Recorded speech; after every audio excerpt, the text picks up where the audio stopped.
Hi guys! Welcome to Kape de Kamali.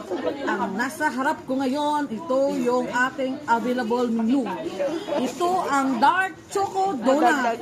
Ito ang cookies and cream donut with a Oreo filling.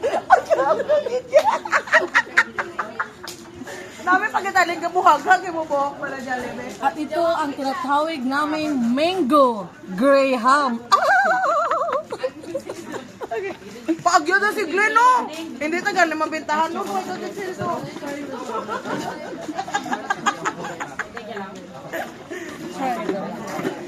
Huwag kikaroon sildo. Huwag ta customer. At dito, okay na? At dito po tayo ngayon sa street foods. Ito yung tinatawag kikiam for only 25 pesos. For 35, ginapamahalan mo akong balik.